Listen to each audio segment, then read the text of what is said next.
Rex to do even better, which, again, already sensational, but you got to remember, last Miramar we watched yesterday, third place, 10 eliminations, a massive game for them. Team Secret as well, who I got to say definitely need points because they're teetering on the edge of that bottom 8. So 10 eliminations, second place, and well, Ragnum Kara ended up finishing off with first. And if they can get 2 solid games here, they're going to be even healthier going in to maybe tomorrow's competition. Hey, it's going to be a lot of fun. I'm excited to get this going, but for those bubble teams, the reality is, right, like for the likes of Influence, Rage, Fireflux, right, those rosters, if they do not place within top 8, survival stage is a guarantee. Yeah, it is going to be fairly certain and mathematically guaranteed at that stage. Although even if they do manage to get into the top 8 now, it's still very uncertain. As we were talking about before, repeatedly now, it is going to be around that 80-point mark that we find our bubble, and we're expecting about 3 teams from each group to be able to make it on in. And we're seeing that unfold here. With 2 games left to play, we've got DRX on 77, Regnum Kaya on 78. They're going to be looking to put up 10 points or so over the next match, well, 2 matches, sorry, to be feeling a lot safer into that tournament standings, because these are their last 2 matches of the league stage. If they can maintain that high point scoring, they may be able to join 4th Thrives and head on over to those finals. Zone moving up top left. El Pozo going to see a lot of activity. I think there was a hot take yesterday for an El Pozo hot drop. I don't believe we ended up getting it, but maybe we can get it today. Always a day late, but at least it ends up happening. And already hearing some shots. Yeah, intense game already in a little bit of trouble. Padrino off in the distance, downed himself. Silence down on the rooftop. What's going on? Well, it's an early fight. It's a hot drop. Low ammo counts, low weaponry, low armor, low meds. This is what characterizes these early engagements. And the fact that Emre has an M249 is a little bit unfair, right? The fact that you have so much lead to just pour down range in that scenario, it makes it very difficult to stand up against. The question, as I said before, is ammo count. I wonder if he's already unleashed the majority of it over towards them, because he's running around with a pistol in tow as well. In the meantime, the flanks are coming on through. An intense game have sent Adrian out wide to cover off the flank. There's another hot drop going, and it's Ragnum Kaya and Fireflux in the meantime playing off towards La Bandita. Well, Ragnum Kaya is very healthy, you would have to say, in the points category. They want a little bit more, maybe even get closer to 4th Thrives, or at least solidify their position within the top 8. But on the opposite end for Fireflux, well, they're trying to break into top 8. This could be a big fight for them, and if it doesn't go their way, well, they could be, in a lot of trouble. For intense game, they do manage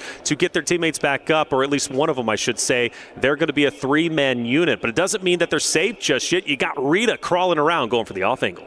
They've sent a lot of players out wide here. Adrian's trying to curtail the position out on the west side against Darkin, but they aren't really in a position to control this one either. Rita doesn't have any armor here, or a helmet, or nades, utility, meds, nothing. He's going in with just the AKM here, the red dot, only 29 bullets behind, which means he's going to have to wait for the rest of his team, establish some crossfires, can't just go in all guns blazing. However, he's coming up against a bow and arrow. Which I'm all for. You know what, for Rafa, he's going to nail it. I have full faith. You know, I didn't see too many bow and arrow plays during Americas, but Rafa clearly been practicing, and, you know, they never want to show their full hand whenever they're qualifying in Americas. Maybe this is what Rafa's been wanting to do, the secret weapon all along. I'm here for it. What's your favorite go-to archer comparison when you're talking about archers? Best archer, go. Legolas. Okay. Come on. There we go. Well, let's see if Madcap can nail these shots down the stairs as well. Oh, surfing on the shield? I don't think so. He's not going to be able to find it, and that's only 1 knock sent back. That's the second Fireflux player to fall. And that is going to be tough for them, because Ragnakara, wolf packing together, it's going to be tough. Even when they go up 1 choke point right in that staircase, it's still not going to be enough, man. Ragnakara cannot sing their praises enough. They have done so incredibly well. And well, as we transition back onto Ida versus Intense Game, you still got Rita on the off angle, got Aaron starting to move up just a little bit closer. The question is the linchpin, of course, being Adrian off in the distance. I don't know how much he's going to be able to do, or how much of an effect he's going to do. Or Rafa. I mean, we're literally going prehistoric. He's going full Rambo right now. He's got the knife on the back. He's got the bow and arrow. He's got that Molotov lit, ready to go. But is he Rambo? That's the question. I don't know. because he's certainly got Adrian on side, Yo, so it's another Stallone role there coming into play. We'll see. We'll see. You're a nut, man. I like it. All right, Silence is going to have to be the one to really, truly help Rafa out in this moment. And if only Ida truly knew what Rafa is rocking with, I think they would have been a bit more aggressive here. But no reason, honestly. Take your time. Now, I do wonder if all right off in the distance, as they start to close in, maybe start to notice this fight going underway, maybe go for the third party. I think it's going to conclude before that, though. But Aaron, hey, is he looking to maybe make a push? I don't know. Silence has got that doorway. He drops the smoke there. I wonder if that's where he intended it to go. I mean, it does cover off the back door there, so he could potentially isolate the angles, but they're going for the push. Emre up now to the balcony. Rafa still with just a bow and arrow against an AUG. That's not a matchup I'd like to take if I'm on the side of Intense Game. He's going to be hearing these footsteps. He's going to be waiting for the call. He's on the inside. It's coming from inside the house, and Emre still has a little bit of a way to go. Silence holding the ground floor with the shotgun here. You can see his HP's a little bit lower, and it looks like Emre spotted something. I think the door's shut, though. Can't see him through it. Rafa can't be spotted just yet either, but as soon as he does, you got to think his chances are a lot better. And Rafa's just up ahead. Ida playing this very slow, very cautiously. Rita there in case Rafa decides to maybe jump out or maybe make a play on the outside. Unfortunately for Rafa, he's going to get gunned down. Silence down low. Not going to be able to help Rafa in this moment. So honestly, this is going to be a true 1v1 since Ida is so spread out. Goodness me. They have got that off angle from Adrian on the outside here for Intense Game. As Aaron goes up to join him. Yo, M249 versus bow and arrow and knife. And of course, if the bow and arrow wins, hey, it comes to show you Rafa might be that guy. Darkin moving down. Adrian spots him. Adrian, good trigger discipline. Finally goes on the attack. Misses too many shots, but finally clutches up in the end. My heart, it can't take it. I thought Adrian was about to choke. A guaranteed elimination. The issue is the ammo count here for Adrian on the outside. He doesn't have a lot to play with. Sure, he got the knock, but it's not confirmed yet. And Nate takes down Rafa. The Archers no more. No more indeed. Well, here it is. Silence. You've been waiting. You've been waiting all this time. You go to the classic top of the stairs and already down.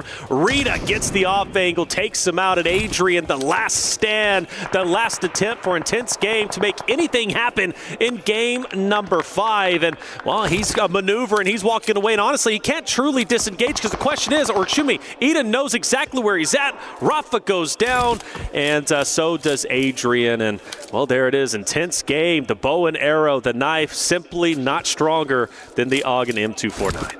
The standoff there not going well for Intense Game, but now there's a third party. R8 have come to play, and they are going to be moving in from that north side. Meanwhile, the rest of the lobby has been condensing close to this location, right?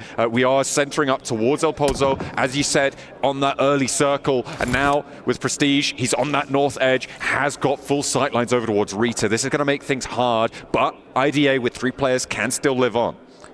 Let's not forget for R8, towards the very bottom, only outdoing Gamix Esports. They still have tomorrow to play, but already 4 games have concluded, and R8 sits at just a measly 8 points. This game is needed. They need to do well. Question is, can they do it? We have a zone shift, and well, for a couple of the rosters, including R8, you got Thunder, of course, looking quite well. Team Secret, Gamex still chilling at where they currently are. You got Alter Ego, the winners, and the amazing pushers from the last game still chilling up on the northern side. Meanwhile, though, 4 Thrives, APG, DRX, some scary names that are going to be rotating into a tightly contested area. You're going to hope that they can make it in unscathed, but it's a difficult and treacherous path out to the east of El Pozo.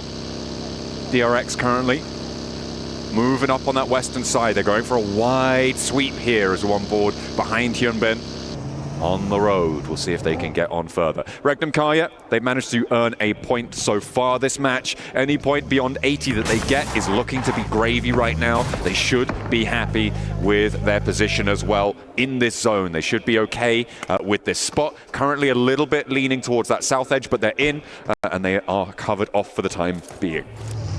Kinatrope with the high ground, in a very solid position. They're going to stay here as long as humanly possible, of course expecting potentially to be challenged a little bit later on. 4 thrives off in the distance. Regnum Karya, you got number 1, number 2 in the same vicinity. IQ taking a couple of shots. 4 thrives trying to make it through the valley here.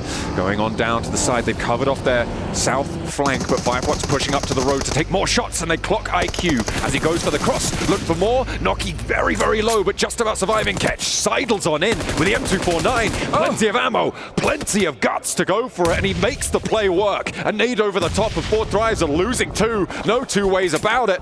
They are going down. That's it, and the rest of the 4 thrives member just forced to retreat, get out of there, and live to play another day. And I know it seems a bit rough, and it is. Don't mistake it, but they're still in first place, and more importantly, walking away with the duo means, well, they can still accomplish quite a bit as they go into the later stages. But for Fireflux, you gotta appreciate them setting that trap, taking the opportunity to take down 2 members of 4 thrives. They desperately need the points.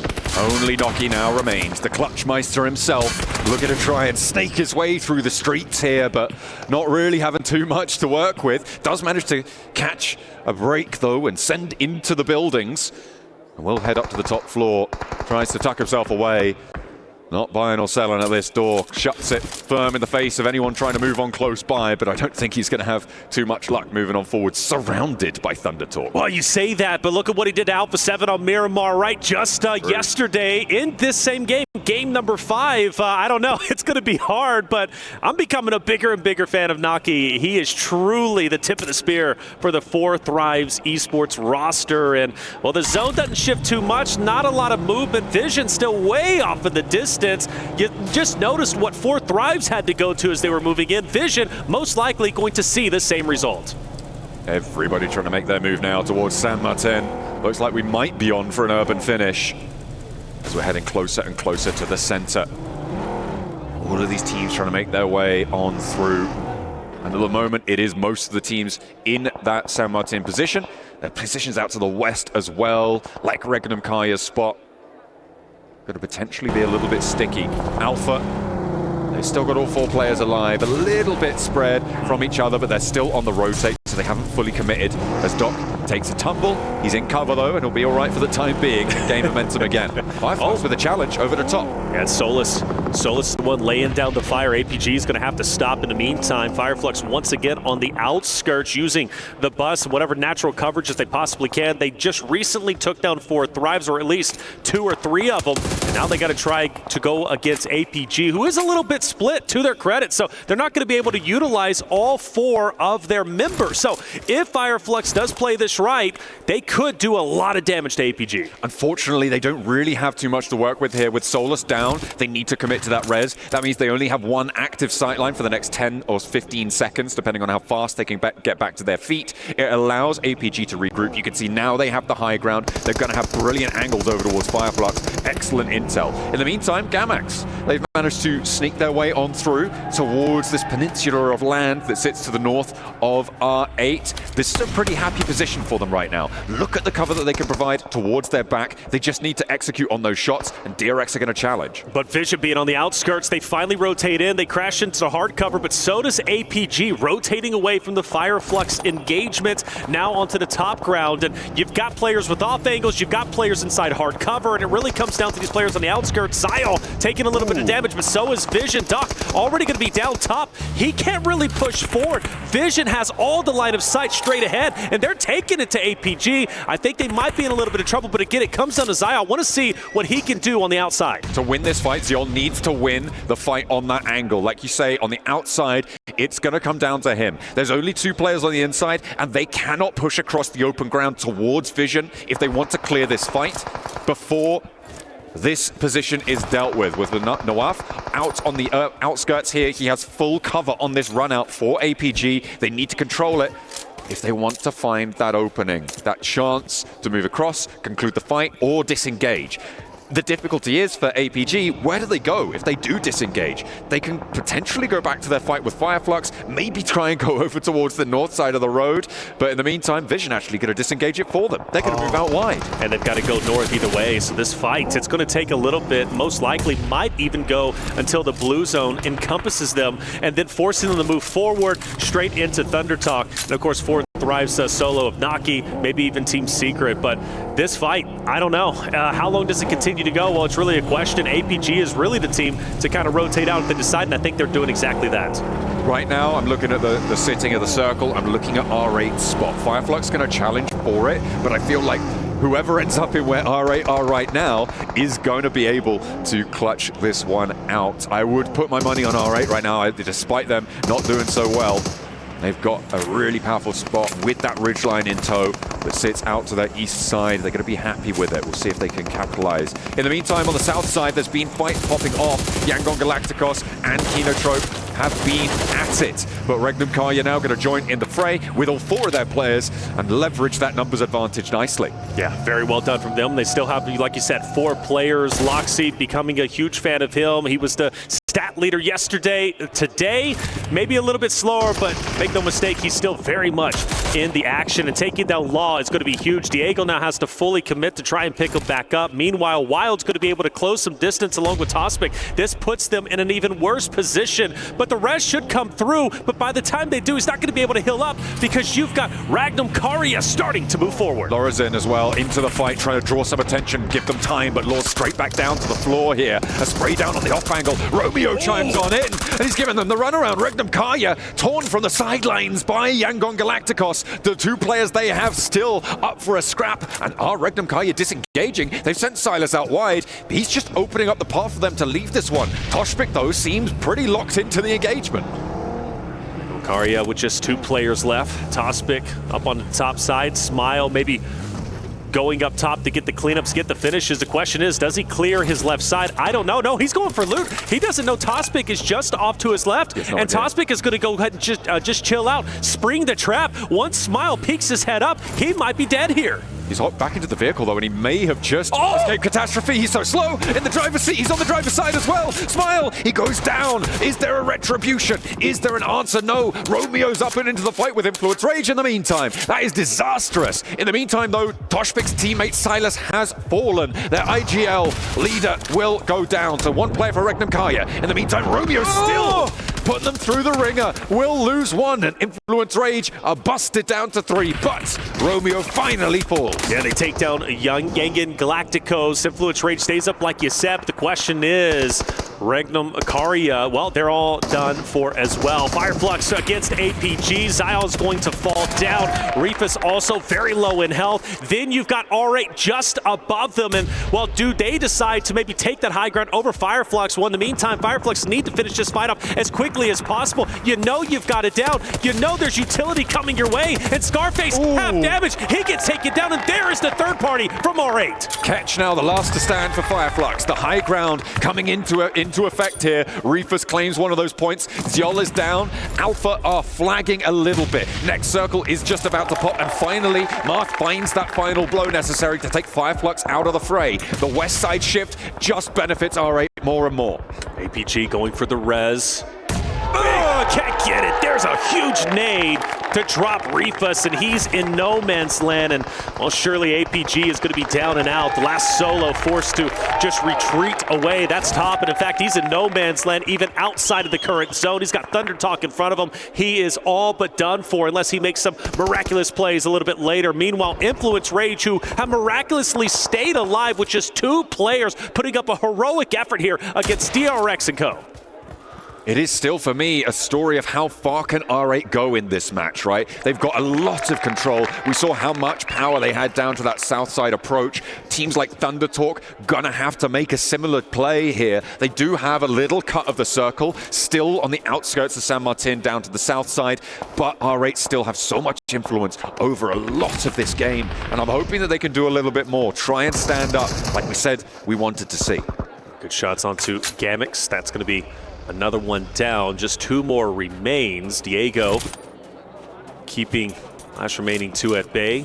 Smoke down maybe to go ahead and retreat a little bit, reposition, which is exactly what he's going to do. By the way, update on 4th Rise. It was Naki who was the solo. Not going to make a heroic effort in the urban landscape. He ends up getting taken down. Meanwhile, again, back on board with Diego and Influence Rage. Maybe a drive-by, pick up Lil Boy, get out of here. It's a possibility. It's something they can do if they choose to reposition. But the question is, where do they go? I think the fight is right here.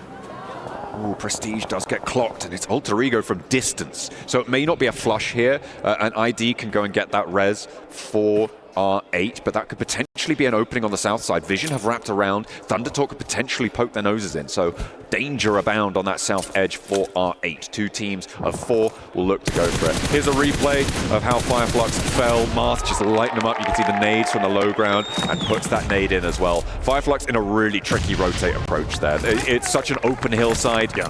They didn't have too many options. Yeah, I felt like they had their back against the wall for the longest time as well. You know, every time we were on board with them, they were forced to set a trap and, well, spring it just in the right moments. And one was against 4 Thrives, and then, well, they had that next opportunity against another roster. Back on board with R8. Vision down low, and the utility is just hurting them so much. Marcelo forced to crawl. Can anyone from Vision get him? Well, at least as of now, not yet. And plus, you got Noof, who's going to be way off in the distance. So for R8, loving their positioning, loving where they currently stand. And mind you, still 4 players remaining. This is the best game R8 has had today. Certainly is. It is a little bit of a turnaround for them. They've got this strong position, and as I said, it is a question of what they can do with it. Vision crunching into that same position Fireflux held, trying to use that back angle to help, but the blue zone's going to push Noof out, and now they're going to have to go for it. They do manage to go for the approach and do open up with a knock towards Ida, but Marth is still there, and Damar is ready for the res. The north side a little bit more exposed, but nobody's pushing from that angle. Nades on in aren't quite connecting, and Vision can't get their foot in the door. Well, Marcelo's back up, though, and that's a huge boon for them, in my opinion. We've watched Marcelo make some wonderful plays, and, well, he can do exactly the same here. The question is, how do you penetrate the top of this hill? And it seems almost impossible. And you mentioned Marth, right? Marth on that off angle, too, is, well, obviously hurting, and, well, we do see R8 is going to be able to recover, and Vision doesn't have the confidence, nor do they have the ability at the moment to push up and punish R8 with the down. Thundertalk are pushing in, though, as well. They're trying to move on up, and you can see they have now just crested. They pushed Marth off location. This is worse for Vision, though, because it means it's now a full 4 squad on this angle, taking the shots out wide. And Team Secret, like you say, pushing up from the east side, could crest this ridgeline. It is a big test for R8 now, as 3 teams bear down upon them. Yes, R8, they're going to have to put up a wonderful fight, and I honestly believe that they can do it. The good news for R8 is they don't have to leave this compound. They can stay where they currently are. Everyone else, well, they're not feeling too comfortable because their back is exposed. This is going to happen to you with Thundertalk, you mentioned, coming onto the backside now. Vision forced to focus their attention up ahead. King, though, is looking at a wave of nades, and he's forced to retreat. Moves out to the side, sidesteps them. Sheng nearly tumbles himself down the hill into another, but only takes a little bit of damage from it instead. A nice hold out there from Thundertalk to keep things going for R8's hold on the north side, who have taken another knock, but they just keep funneling these reses on through. Thundertalk forced to just take a little bit of a break at the moment before they crest over that hill to challenge Vision once again.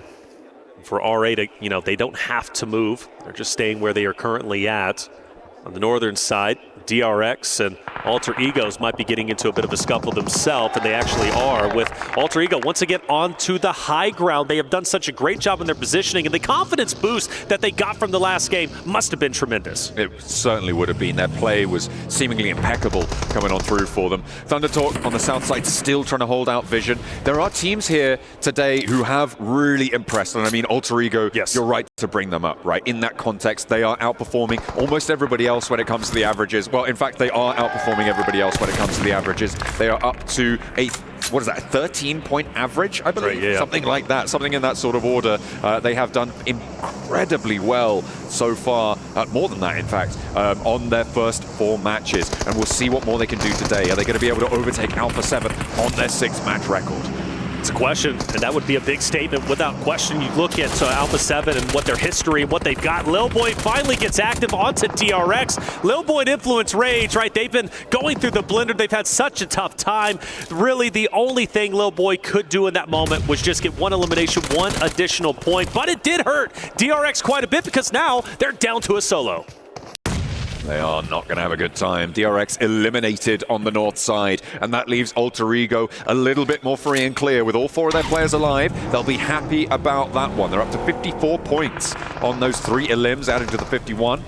As Thundertalk and Vision both trying to get up this hillside. They just can't. It's just too hard with R8 on the front of it. It's going to be nigh on impossible to make that work. On the descent towards the center of the circle, Alter Ego take a knock to Rosemary, but they'll pick that back up nice and quickly. Only one player from Gamax left. Yeah, that's it. And he's going to put up a wonderful fight, but I just don't know how much of a success he's going to have. I mean, Alter Egos have so much range on him. They can just funnel him in and just takes the bus, gets absolutely melted down. Surprisingly stays alive for a little bit longer, but it's only just, you know how this story's going to end. Krypton, nade, cooking.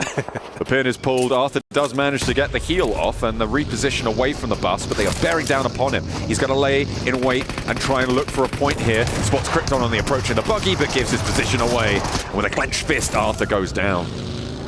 Well, good effort nonetheless. Galaxy Sports now out, and well, we're getting down to, of course, our top 6 teams, and R8 still has center zone along with that hard cover, and the story between Thunder Talk and Vision still remains. Neither team able to get up top because of R8's positioning. It's so tough for them, and honestly, it would be a miracle if any of these rosters don't cannibalize each other. It seems like Thunder Talk are going to try and draw that first rotate out here, moving up with the vehicle towards the compound, but R8, I feel like they've been very disciplined on their hold here. 2 players now to follow the crossing, and they cut across the Vision sight lines and will move now 3 players into a position to go for the push over towards that R8 position, potentially making it over the open ground here.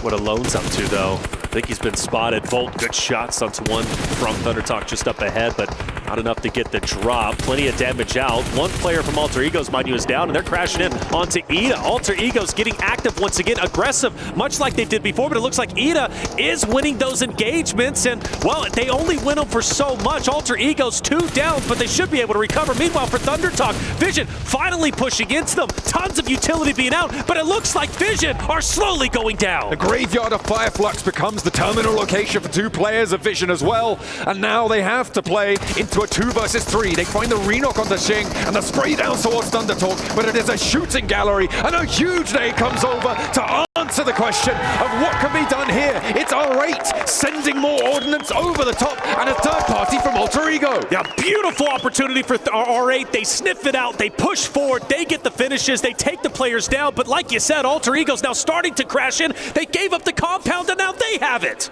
R8 now being pushed to the borders. They have to turn their attention over to the west as Alter Ego flow around the edge. Team Secret, they're going to be biding their time. They are chilling on the outskirts right now, but the fight is cracking on. Rosemary, the hero from the last game, the one who was able to take the fight to so many different rosters. Now on your screen, DeMar laying fire through the doorway, saying, don't come through here. I'm taking you down if I can.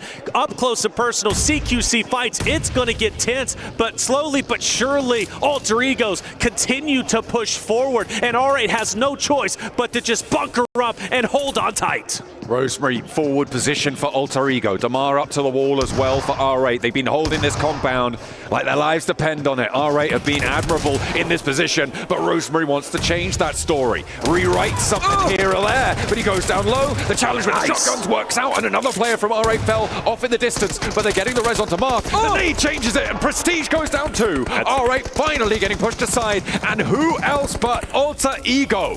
A huge turn up for them as Moana can get res too. Team Secret still on the outside, thinking, you guys handle that, we'll take a second place. But let's also not forget Thunder Talk managed to get a couple of reses. 2 are up, and they're going to be challenged from another player from Alter Egos who looks to be getting the cleanups. Rosemary, step aside. Aliva is tearing it up. Now R8 down, just operating on fumes with only 1 player remaining, but still manages to make it in the top 3. You mentioned Team Secret biding their time. While they can only do it for so long, they now have to get active. They have got up to the ridgeline. It's open ground, a couple of rocks maybe. There's potential for them to send up to the building that R8's last player, ID, sits inside of. If they can make that crossing, they have a little bit more of an opportunity here. The question is, can they ladder up? Rosemary now on guard. I think they know that there's a team off to the north side. Quiet down a little bit, only for a bit though. Good shots from ID7 onto the remaining players. Alter Egos up ahead. Here comes Zeus though. Big nade up top. Connection, no, not just yet. But but at least he managed to get inside some hard cover, which means up close and personal in the CQC fights, he could do some damage. Low armor health as well as no helmet on the top side there for the last player of R8, the last bastion of hope. Alter Ego want to challenge this spot as well. Oh, Frankie actually chiming in on the off angle. Krypton goes down, gets flushed, but there is a response, and Alva takes him down in return. So now solos for Alter Ego to handle for a potential back-to-back chicken dinner. It's the fashion of the day. You win one, you win another. You buy one, you get one free. I said you buy one, you get one free. You love the deal, baby. Free 99. Best price out there. ID7 from R8. He doesn't want to move, but I will say he's been... Oh, and he gets melted from a distance, and it's all but over with as Alter Egos are going straight for the winner chicken dinner. However, we have seen solo plays, and they are magnificent, and Zeus is looking to do just that. Xerus moving in, a 1 versus 3 around the inside, and he goes down, of course. They shut it out, and it is all guns blazing here. Alter Ego topped their own score from the last match. It was only 23 last match. Nah, let's go again. And with that game, they have put up a momentous scoreline here on a single day. They've still got one more game to play. They are over 60 points. I think they're over 70 points. Yeah. They are potentially pushing to an 80-point boundary in a single day of games. Yeah. That is incredible. Absolutely stunning. Alter Egos looking like the top dogs. We talk about 4 thrives and how